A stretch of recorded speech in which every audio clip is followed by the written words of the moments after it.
Hello বন্ধুরা, আসসালামু আলাইকুম। কেমন আছো সব?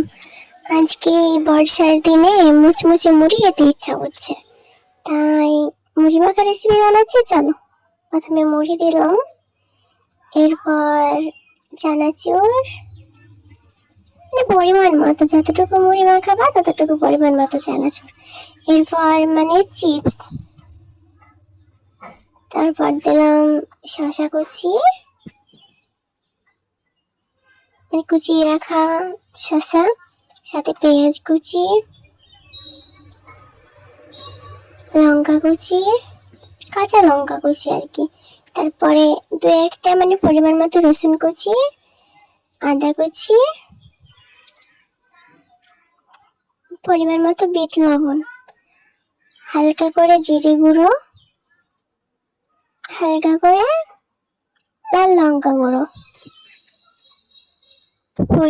এরপর পরিমাণ মতো সরিষার তেল, 2 চামচ মতো সরিষার তেল।